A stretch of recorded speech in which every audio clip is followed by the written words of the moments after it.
So, Katherine Soll, founder and CEO at Teens for Food for Justice. Thank you for joining me on the Vertical Farming Podcast. Hi, it's great to be with you today, Harry. Thank you so much for inviting me. I know we've had some back and forth, mainly due to my travel times and rescheduling. So, thank you for being patient with getting this rescheduled because I wanted to make sure we had enough time for us to chat. Great, no problem. Things happen. Yeah. I'm trying to think back where I connected with you, and given that it's been a couple of back and forths, I'm wondering if it was at the Indoor AgCon event last I think year? it was through Henry Gordon Through Smith. Henry, yeah, that's right. Yes. Yeah. And Henry's been a supporter of the show. He was nice enough to be on early on when I started the podcast in 2020, and he's been on for a second visit as well. How did you first connect with Henry? Well, gosh, now we're really going back a long way. Honestly, just generally in the urban ag space, possibly through the New York Ag Collective originally, which he was definitely an early part of. Sure. And possibly through Cornell. It goes back so Yeah. far. Henry's been just a huge supporter and support to our organization. Yeah. Has been on our board and actually was just out at one of our new farms in Far Rockaway yesterday, early in the nice. morning, filming there. So, Wow. yeah, so he's really amazing. He gets around a lot because sometimes I see him posting on socials and he's somewhere internationally. Yes, he actually went to Spain today. So, Wow. And were you born and raised in New York? I am, yes. Both my husband and I grew up on the Upper West Side of Manhattan. We have basically both lived here all our lives. I've actually really lived here my whole life after moving up here from Greenwich Village when I was 7. Wow. My parents were born and raised in New York, as were his. And we've raised our children on the Upper West Side. So really tried and true New Yorkers, as tried and true as they come. Yeah. So home is now Minneapolis. This is where, the short answer is this is where love brought me. But I was actually raised in Yonkers, New York. And I lived in the city. I've lived in the Upper East Side, East Village, Stuyvesant Town, Greenpoint, Brooklyn. Yep. So I consider myself always a New Yorker and always at the heart, have New York in my heart. So it's always nice to get connected, even if it's just virtually, with people that have such a close connection to the city as well. Is it snowing there? No, we've had probably the warmest winter that, according to my partners, that we can recall. I think it broke a record for warmest day. And it's for a state that relies heavily on winter activities like freezing lakes and snowshoeing and ice skating, everything you do when it gets to below freezing. A lot of that wasn't around to happen. So it's interesting and part of probably a broader discussion on what's happening in the world at large. But it's interesting to see it firsthand. Yes, I know. How would you describe growing up in New York City for someone who's maybe just visited or never even been there? What was that like for you? Well, I mean, I guess my answer to that question is it was life, it was childhood. It was great. One of the things that was really amazing about growing up in New York, I think, was the level of independence that you have when you're really very young, being able to walk by yourself. When you're pretty young, you're able to walk to school by yourself. You're able to go places with your friends by yourself. You can go to their homes, they can go to yours. I was walking to school by myself, certainly by 3rd grade, if not earlier than that. And I have really vivid memories of that. Taking the bus, taking the subway, going all over, just really that independence. I think that it gives you a perspective on the world that's really different than when you grow up in a car culture. I think my children also really appreciated having that level of independence and the ability to move around freely and to not be dependent on an adult to take you everywhere. I think that there was a level of diversity growing up in New York City that we were exposed to that you don't necessarily get when you are in other places. And both my parents and my husband's parents and us and our children attended New York City public schools. So very familiar with our school system, which is, really a monolith. And so I think being able to navigate such a large and complicated space, but within New York, all the individual communities are like villages. And that's kind of, how I think you feel in your own neighborhood, that this is your little home and where everything is. And you know the people, you know the shopkeepers. I definitely always felt that way as a kid. Talk a little bit about your relationship to understanding how the supply chain of how food makes its way to big cities and when that maybe just kind of came on your radar and it started to be something that was you were becoming more aware of. Yeah, I mean, so growing up as a kid, I think I was a little bit unique in that a lot of people that I know who are of my age and generation, they talk about basically like all their vegetables were canned or frozen vegetables. And that was not the case in my family. My mother, in particular, was a really early adopter of like all kinds of holistic and homeopathic medicines and Yeah. natural foods and supplements. So she went out of her way to make sure that there was fresh fruit and vegetables on our table all the time. And when I was a child, actually, one of my favorite snacks was half a head of romaine lettuce, which to me was like gourmet food to have romaine lettuce. But we live down the block. I live a block away from where I grew up, and Okay. Wow. we lived just right down the street from Fairway, which opened up Yeah. when I was a kid and was really a greengrocer at that point in time. And, we had the ability to get fresh produce there that maybe you didn't necessarily have the ability to get in a lot of other stores and supermarkets in our community and, a variety of items. So, I mean, I would say that for me, I didn't feel like there was a lack of that when I was growing up because of that store being located in my community. And I think, just my mom's focus on making sure that that's how we ate. But as I got older, you clearly begin to see as you're traveling to different neighborhoods of the city. I went to Fordham at Rose Hill in the Bronx Yeah. for a semester and then transferred from there first to Fordham at Lincoln Center and then to NYU, where I did my last 3 years. Went up by Fordham in the Bronx, there really wasn't very much fresh food. So other than on campus, there really weren't many places where you could get something Mm. good to eat. Yeah. And then the Upper West Side is a neighborhood that has always really had a lot of resources for good quality fresh food. Yeah. So I think I've been incredibly lucky in that regard. And I think that really the issue of food insecurity and the concern about fresh food access hit home when I started the organization that was the predecessor to Teens for Food Justice, which was Students for Service. Okay. And so really working very closely with students in high school across New York City and looking at social justice and resource inequity from neighborhood to neighborhood and really having the opportunity to spend time in food pantries, kitchens all over New York and speaking to clients of those pantries and seeing our students' reaction was for me, I think, really eye opening around how vitally important this issue had become in our city. Not that it wasn't a vital issue before, but as we know, over the last 15 or so years, food insecurity has grown dramatically, and in the last 5, even more so. I saw that you went to the School of Journalism. Was that sort of something that you aspired to coming out of college, kind of telling stories or just reporting on what's happening in society? Is that something that's always been sort of like top of mind for you? Yeah, I always loved the news. In my house, we grew up watching the news, Yeah. New York one. listening to the news at dinner, listening to NPR. I've always loved the news. I've always been a bit of a news junkie in that Yeah. way, probably less now than I used to be. The news is so depressing Yeah. right now, and has been for a while, and it's hard to plug in all the time in the way that one once did. I don't like to watch the news. I like to either read or listen to my news at this Hmm. point. But yeah, after I graduated from, I was interested in feature journalism. And after I graduated from NYU, I did get a job in editorial working for a magazine.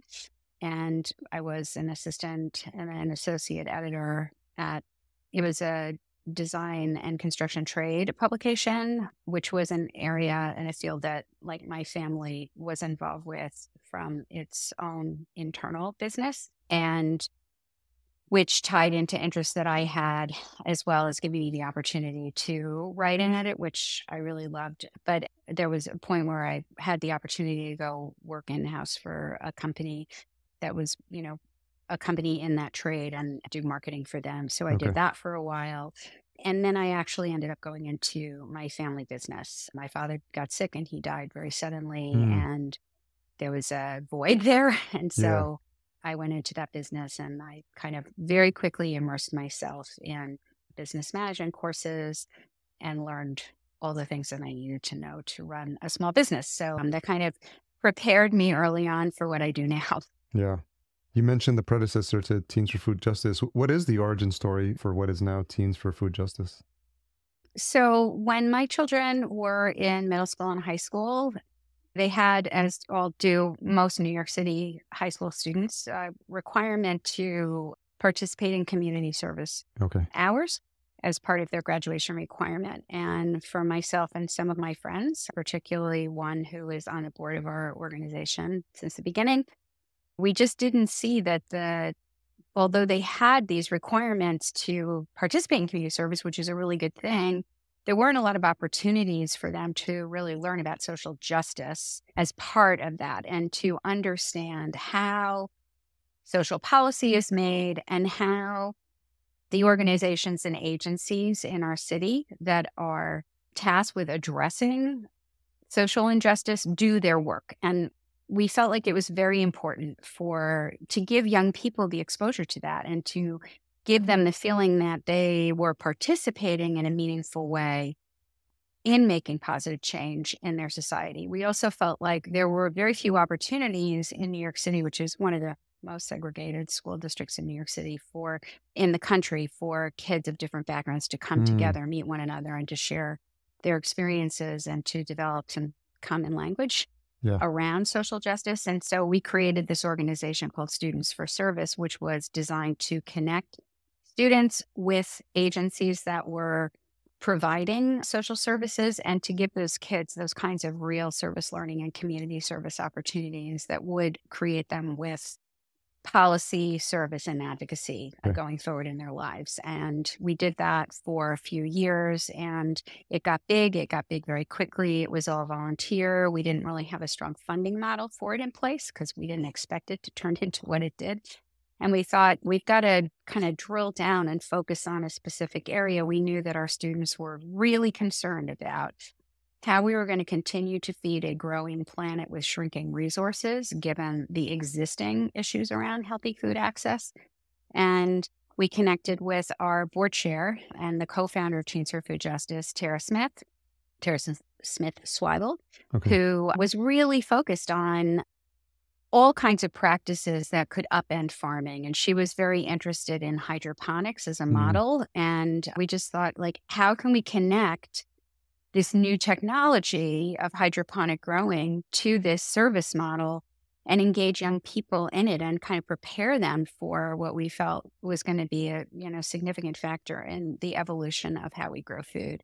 And that's how Teens for Food Justice was born. For the first couple of years, it continued to operate it through this volunteer model where kids applied, we selected them, and they committed coming for a year, once or twice a month, to participate in the program, building a farm at a mm, school and running farming for the school, sure. distributing food to the school and its community, and also running outreach events that are focused on health, nutrition, and food justice advocacy for that community. And then we realized that actually there were tremendous opportunities for connecting what we were doing to the curricular day and the after school day for the community that had this food insecurity need. And even though a lot of our student volunteers that were themselves food insecure, we knew that if the community took ownership of the project, it would really grow and have legs. And so we changed the model and we built a new farm and a new school that had the capacity to support that. And now we have 7 farms in Wow. New York City and 1 in Denver. And we're just growing really, really fast. You did mention hydroponics when you got started, and obviously the nature of this show is around what's happening in the vertical farming space. So obviously that's something you were looking at early on, but was the model when you started to look at maybe hydroponics and also traditional agriculture as well, or was it just focused on what you could do in an urban environment? We were really focused on what you could do in an urban environment Okay. because that's where we were located, New Yeah. York City being what it is. And although we definitely connected our program to all of the really great work that was being done in community food access, community-led community food access, and the community garden movement in so many of our neighborhoods is been on the forefront of that for a really Yeah. long time. I mean, we Yeah. were joining a party that was already in place. And so we really learned a lot from those existing organizations and gave our students the opportunity to see soil-based farms, many of whom had not seen that before, as well as our farms, so they could understand the context. And even today, 10 years later, our curriculum does include hands-on opportunities for students to do comparisons between soil-based farming as well as hydroponic farming. We've done Mm. some aquaponics, we've done some aeroponics. So we do look at all of these different models.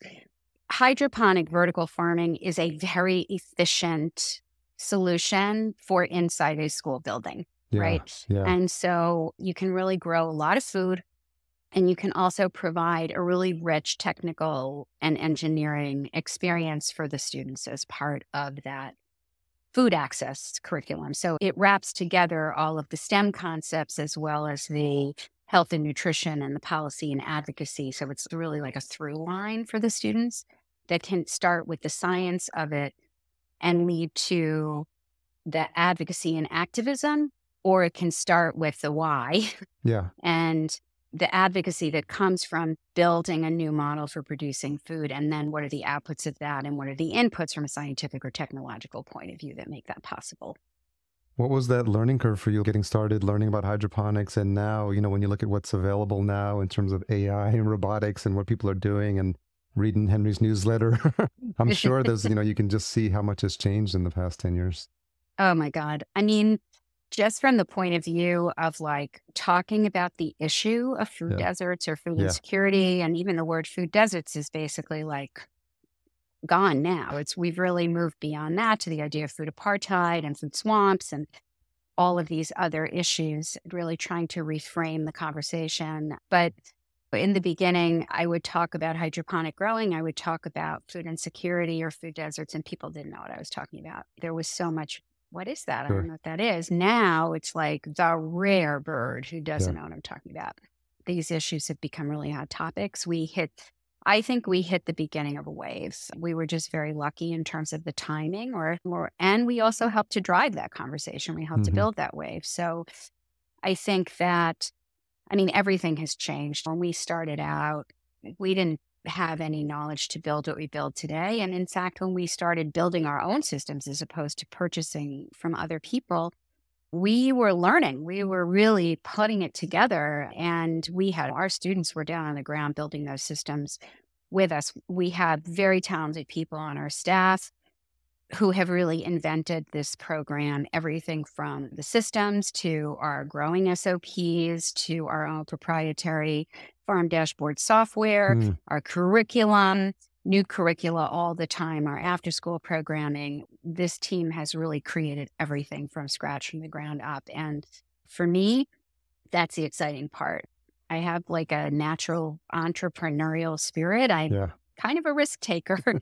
I'm not really afraid of risk. I obviously get anxious like anybody else, but to me, the idea of trying something and it might fail is okay because that's how you learn. You learn from your mistakes. We really also try to encourage that in our students. Please don't go into this feeling like you need to know already. That's not what learning is. Learning is Sure. coming in and trying and experimenting and succeeding and failing. But the key is not taking your mistakes and your failures, it's something as a wash. You have to look at them and say, okay, so that didn't work the Yeah. way I planned, but what did I learn from that? And if you learn something from it, it worked. Yeah. So I would say that that's really how we've approached the entire organization from the beginning. Where did you learn that resiliency? Well, I really do think that a lot of it came from the experience of taking over a business where I had responsibilities to people. My mother was in the business. Mm. We had employees on the staff. I was very young. I was in my mid 20s Wow. and I lost my dad. That was really hard. We were very close. I just got married and I just felt this tremendous responsibility. I felt a responsibility to him and his legacy, the Mm. company that he built. I felt a responsibility to my mother. I felt a responsibility to the people who worked for the company to keep it going, Yeah. to not have everything come to a grinding halt when we lost him. And so that was very harsh. Yeah, I'm It was sure. really hard, Yeah. but I really felt like this was something that I had to do. And what I found through that process was that if I knew, if I looked hard and if I was creative and if I did my research and I did my homework and I was willing to be vulnerable and say, I don't know how to do this, that I would find the people and the resources that I needed to get me there. And I did. And I think that is really such an important lesson for people to learn in life. I think that if you never have the experience of really needing to show that level of vulnerability and see that you're going to survive that, Yeah. you miss something. I think that's a really important honing process that has served me. It was extremely hard. But again, I try to approach things by saying, what is the good or the beneficial, let's say beneficial, that's lying underneath this thing that didn't go the way I planned, that didn't work, that was really hard, that was difficult, that was sad. All of those things. You have to find the piece that's going to help you move forward. I can't help but think about that, how much that experience really formed who you are now and allowed you to transfer those messages and those lessons to the students and build that into them, that resiliency. Because obviously, when you're young, you feel like you can't make mistakes, or if you encounter an authority figure and you don't have the answer, you feel like you'll get in trouble. So I think learning early on that it's okay to make mistakes and learn from your mistakes and to make the next iteration better. I think the sooner or the earlier you can learn that in life, I think it's such a strong thing to learn that's going to be helpful in the future and I'm sure you've probably seen it for many of your students as well. Yeah, I mean, I think that we really try to build a very collaborative environment within Teens for Food Justice. I think that we really approach this for our students, that one of the things about farming is it is an entrepreneurial experience. Every Yeah. day you're inventing Yeah. it. It's new because every day there's new growth, there's new life where it's nature. We're not controlling it. And yes, in closed environment agriculture, we are controlling for a lot of factors, and there's tremendous reliability in that growth cycle that you don't have outside, but you still have conditions that you can't account for. Yeah. And in a school building where there are so many factors that you can't control, that happens all the time. I mean, it gets really cold and the heat pumps up, and now the temperature in the room has gone way up, and that's Yeah. having an impact on your crop yield. So I think that it's really like, how do we always recognize this is our farm? This is our farm. And one of the things that I think is really great about the way in which we function as an organization within the school building is that our farms are not a school's farm. They're a campus farm. So the whole school is sharing this farm. All of the students are eating the produce. And so many of our schools here in New York City are co-located. So we have Yeah. a farm on a campus that has 6 schools within it here in Manhattan. And all of the students from all of the schools are participating in the program in some way, shape, or form, whether it's through their curricular day lessons, or it's through clubs, or it's through our after school program, our internships. And I think that's amazing because it's such a community building experience, which is what this should be. I mean, every part of it should be. Growing should be a community experience. Feeding people is a Yeah. community experience. Yeah. Sitting down to eat together is a community experience. And building and advocating for equitable, fair, just policies is a community experience. And I just am a really firm believer in that. It's one of the things that drove me to start the organization in the first place, which is that I grew up in a time that wasn't so me, in my opinion, from a social activism point of view. And I think that we lost a lot of that. And I really felt that within my community. And it was something that I wanted to change. I wanted really to tap into the we of it. And I think that service is an incredible way to get people to be able to look outside of their own self and their own interests, and to understand that we're only going to thrive if we're all thriving together. That's beautifully put. Thank you for sharing that. How has the organization grown since starting? How big is it now? Yeah, so we actually have 16 employees full Okay. time now, which is amazing. And we also have many, many, many part time interns, student interns who work for the organization. They're Okay. all paid. either by us or through other programs, whether they're city programs or they're programs of other organizations where we're providing a work site for these students. So we're really proud of that. Last year, we had 65 paid interns working Wow, for the organization, which is an incredible number. that's great. So we operate, as I said, 7 farms in New York City and 1 in Denver. And we have we're in 4 of 5 boroughs. The only borough that we're not in is Staten Island. We will be opening 2 additional farms in Far Rockaway, Queens Okay. during this calendar year by the beginning of the coming academic year in September 2024. And that's all part of our Far Rockaway Farm Hub, which is a project that we're launching in collaboration with the USDA and the Queens South Borough Office of the Department of Education to really bring together 4 schools in the Rockaways, which really suffers from lack of resources across all metrics, and really trying to build opportunity, health, and education equity across the city through this robust peninsula-wide program in the Rockaways. And the farms will produce more than 20,000 pounds of produce across the 4 Wow. farms and serve more than 4,400 students and their families in the neighboring communities. So that in and of itself is a very big program. We have a new farm opening up in Lower Manhattan in the fall. And we also have one location in a school in Denver. So we've really grown very Yeah. substantially over the 10 years. So we will be looking at 10 operating farms by 2025, and that'll be basically our 11th year. Wow. I gotta reach out to you when I'm in the city next, and maybe you can give me a tour with them. I'd love Oh, to that'd see be one of great. them. We love to give tours. Our students love to give Yes. tours. Yeah. Have you seen students that have joined the program early on and then just kind of made their way through the program and then have gone on? It's to see them graduate and get them maybe a career in CEA or maybe somewhere else. But, obviously having had the organization for 10 years now, you get to see the journey of some of the students who've been through that program. I wonder what that experience has been like.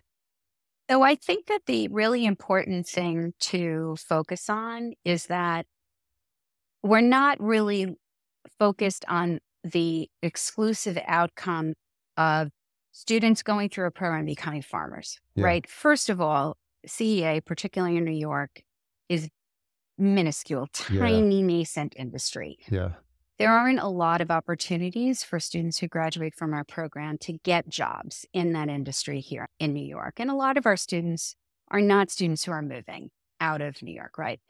So what I think is what we look at is how is the experience of growing food in your school, making it available to your community, what you're learning and sharing about the importance of a healthier plant-based diet, and why do we exist?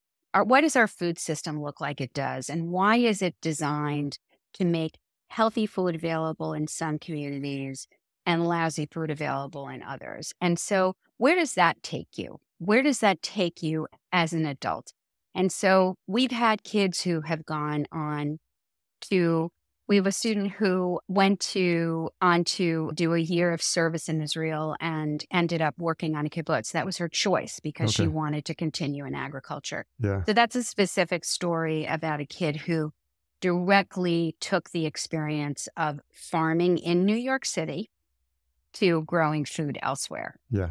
But we have students who have gone into nursing programs who have said that because of their experience on the farm, they understand the importance of sharing information about healthy eating with their patients, because that, as a clinician, that's a very important part of the task that they have. We have students who are interested in going into engineering, and the part of the program that they really are interested in is the technology of the Yeah. systems. This is their first real hands-on opportunity to understand a machine, like really how a machine of this level of sophistication works with all the automation and the pumps and the pipes and all of the controls. We have students who have gone into public policy as a result of being a part of our program. And so we don't see ourselves as primarily and exclusively an agricultural training program. But what we are believing is that as this industry grows, our students are going to come out of this with the experience, the knowledge, and the understanding to be able to be a part of that and to drive it. So we haven't seen that yet, Yeah. but we believe that we are going to start to see it. And you have to remember that in the middle of this period of 10 years, we had 3 years of completely lost time during Yeah. COVID. Yeah. And in that time, there are kids who graduated, we lost track of them. So I think that is one of the more important challenges that we see ourselves as having, which is really how do we continue to follow our students and to see how the program is impacting them once they graduate in a much more robust way now that the pandemic is behind us. Yeah, that's great to hear those success stories as well.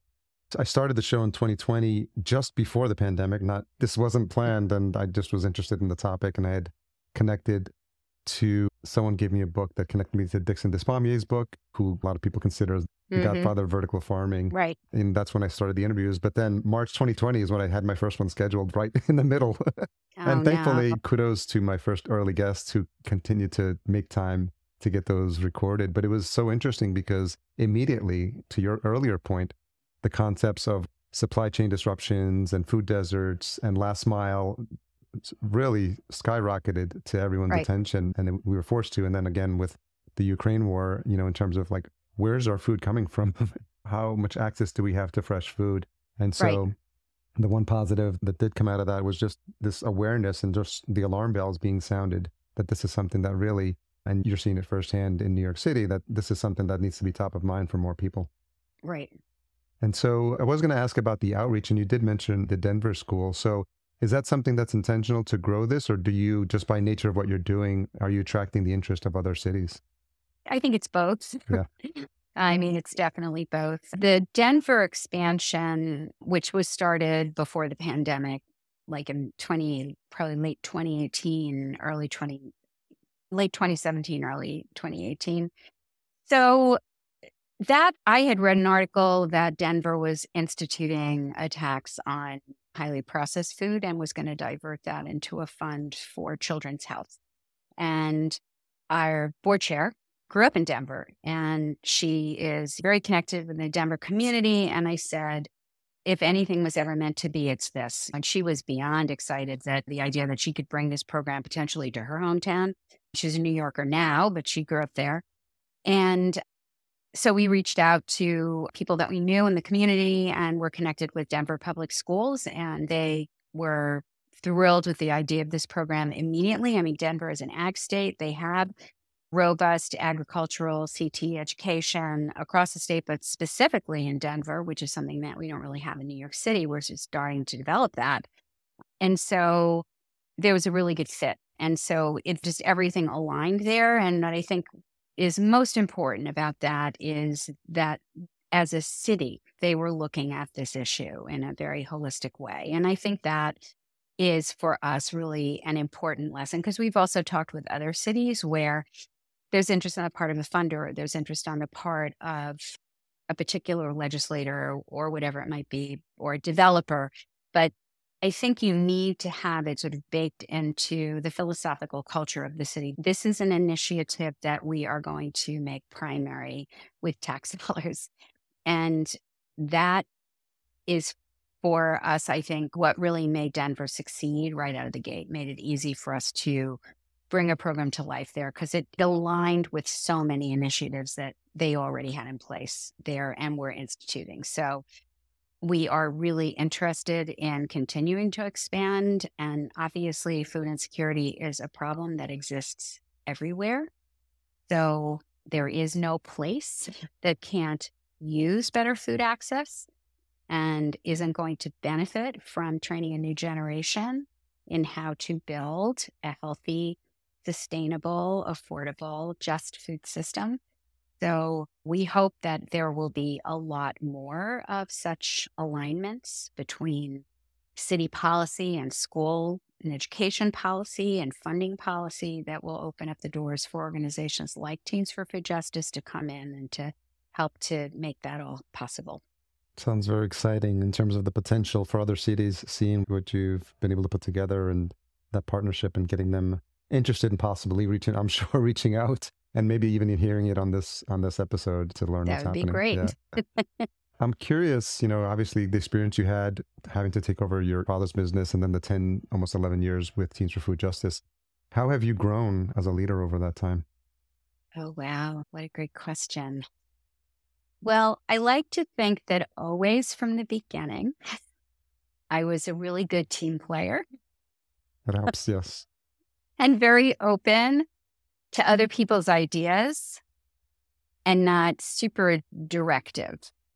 I definitely think that particular quality is something that I have worked very, very hard to develop, which is to not to really practice that collaborative approach that I've been talking about insofar as our students are concerned, but to really try to really take that approach and really listen to what others have to say in the Yeah. organization. It's when you build, being a CEO or an ED of an organization is a really unique thing. And it's kind of lonely Yeah. because even though you have a lot of other people who are supporting this and who are right there with you and are struggling with the problems, particularly as a founder, there's a sense of ownership and responsibility to it as if it were a person that just is really hard to let go of. And I think that trusting that other people are going to have that level of care and concern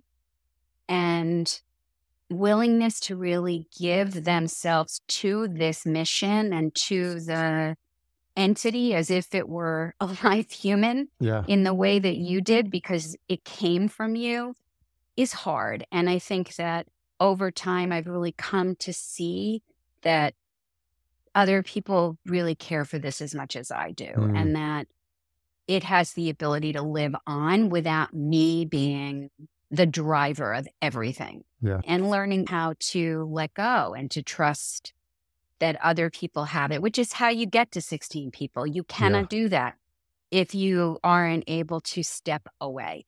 And so my company that I ran many years ago that I took over and which I grew and built and ran for more than 7 years, and it evolved a lot. It was never as big as we are now. Yeah. I didn't have a board. Now I have all of those things. So I think that that would be, to me, in many ways, the most significant way that I've grown, which would be to be able to let go and believe and trust that that culture is there, and Yeah. to be able to credit myself for saying that's a culture that I built, Mm, that I planted the seed of that, and other people have contributed hugely to making that grow. And so I can trust them to nurture it and to carry it. And I don't have to be in every decision, and I don't have to be the final answer on everything. And you know what? It's very freeing to be able yeah. to do that. It's a relief. You cannot, as your organization grows, you just can't be in every part of it. You can't. It's not possible the Yeah. organization can't thrive. Such an important reminder. And as an entrepreneur and business owner myself, I think it's helpful to see that this is something that's always top of mind, this ability to be able to trust your team and to know that Mhm. maybe the first time it won't be exactly the way you would have liked it done, but to know that Right. they're adding their own spin to it. And to your early to the point you made is this idea of that knowing if the vision is there, if everyone has the shared vision, then they're all going to be using their own methods and their own path to get there. But I think that must be freeing and comforting for you to be able to see the growth in your team members and to know that you can continuously assign them more and more responsibility and they take over and they eventually starts to become its own entity and they start to act as if you were the one making the decision. Right. Or they're acting in a way that was totally different Oh than yeah, me. yeah. And I'm able to see that's a good thing. Sure. That's growth. That's a perspective that I didn't have and I missed. And my team overall is young, and they bring ideas that are fresh and are, in a lot of them are closer to our students Yeah. and their perspective. And I think that's really important and critical, really understanding and being very sensitive to how our students are experiencing the program, which is much more difficult for me to see. And I'm a huge remove from being a student myself. So it's just such an important part of growing an organization is being able to take that journey with the organization and to allow it to flow and to allow other people to take the wheel and to be able to step back and trust that the ship's going to stay afloat Yeah. and it's going to go in directions that you might not have anticipated, but that are going to be good. And where they're not, you work together to course correct. Yeah, that's helpful to thank you for articulating that. As a leader, I'm sure the answer to this question changes daily, but what's a tough question you've had to ask yourself recently? Oh my gosh. That's a tough question I've had to ask myself recently. I feel like I have those questions like every other minute. Yeah, we all do. Yeah.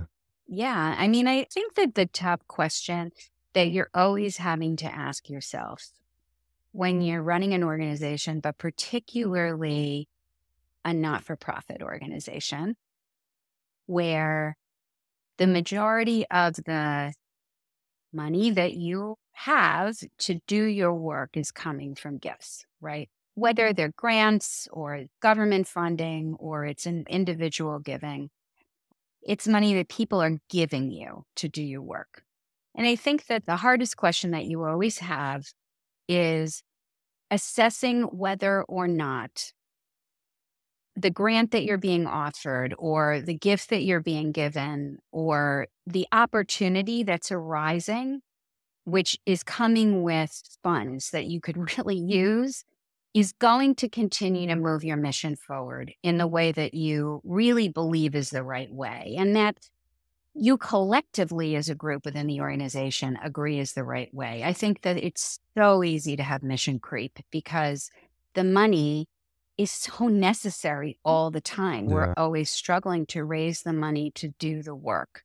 And so the money comes along and that you'll be able to use some of it to advance what you're already doing, but it's got this other thing to it. And now you've got to assess whether or not that other thing is going to eat you alive. And I think that's one of the things, those are some of the hardest questions that when, and it's not just about money, but it's about partnership opportunities. That I think the difficult, I'm so interested in opportunities, right? Like I love to explore these opportunities. I love to connect with people. So it's always the question of, is this the right use of my time, of the organization's resources, of my program manager's time, of my systems people's time? Or is this just going to pull us into a direction that we can't sustain? Even though like it looks like it could be interesting in this way and we could Yeah. do these things with it, but is it really the right thing for us now? Maybe the answer is no, but in the future, let's put that aside and revisit it. I think those are always the hardest questions for me. Yeah. And that's someone I think a lot of the listeners will be able to relate to. So, as we get close to wrapping up, because of the nature of this show and that it's listened to by a lot of leaders in the vertical farming industry, I've been saving some time at the end of these conversations for any message that you might have for people, the leaders in the vertical farming space. Especially, I'd be interested in your perspective, having been doing this for almost 11 years. So, is there anything that comes to mind in terms of just a message that you would have for the leaders in this space? Yeah, I mean, I would say that like our students love the farms. They love the program. They love having the opportunity to grow food. Like the idea that they're growing food using machines in their schools is like, they just can't believe Yeah. it. And they connect to it so deeply and so viscerally from just like the excitement about what they're growing. And like now we're growing radishes and they can't believe it. I mean, kids who've been with the program for 4 years are like, we're growing radishes? You said we couldn't grow things that look like radishes, right? To the kid who's eating the salad in the cafeteria, he says, geez, this is really good salad. And her friend next to her says, well, I grew that for you. You're welcome. So whatever it is, Yeah. they're so excited by it. And there's this whole generation, right, of young people who are connecting with this new farming technology, who are really connected to how this can transform the way we produce and eat food. Yeah. And I would just emphasize to the industry, invest in educational programs that are connecting young people to this technology and to this industry. Develop this new generation of leaders and drivers of this movement. The yields and the benefits will be phenomenal. And I think that the industry is less connected to young people and the development of this workforce than it can be. And I would love to see greater and deeper connections and the opportunity for organizations like mine, and there are lots of us across the country doing it in different kinds of ways, to be able to provide these workforce transitions for our young people, to provide internships for our students, to provide the opportunity to come and tour the farms and see them. There's that disconnect, and it would be really great if we could kind of break through that and make this a more tangible, real thing for our students to see that this is what it looks like if you go and do this for a living. And then you're going to see those kids who are graduating from high school, having had a farm in their school, and going into this industry. Yeah. Well, thank you for saying that. And hopefully the message is received by listeners and the leaders in the industry, because I think it's important as well. So, Katherine, thank you so much for this amazing and inspiring conversation. It's obviously because of my connection to New York City, it's a special place in my heart to see what's happening and to grow awareness for this really important thing that you're doing to connect people more closely to their food and where it comes from, and to build that relationship, I think early on is so important. So I applaud you and congratulate you on all the work you've done over the past 11 years to get to this point. And I think you mentioned this earlier, how we're sort of riding this crest of like interest now in vertical farming. And I think we've made it through a couple of the tough stretches now. And now there's more awareness. And so hopefully that makes your job a little bit easier. And hopefully from a funding perspective, people have more interest in supporting your cause, which I think is helpful as well. So thanks again for the really inspiring conversation. The website is teensforfoodjustice.org. Is there anywhere else you'd like to direct people to, or have for people to connect with you? You can check out our Instagram. Yeah. All of the links are on the website, but you can check out our Instagram. You can check out our Twitter, our X, which is TFFJ Initiative. Okay. All the rest are Teens for Food Justice on Facebook, on LinkedIn. And Harry, thank you so much. This was an amazing conversation, and I really appreciate that we were able to make this happen. And thank you for giving me this opportunity to share our story. Yeah, likewise. We'll have all the links in the show notes as well, so people, if the listener or viewer wants to look at that as well. Thanks again for your time, Katherine. I really appreciate it. Thank you, Harry.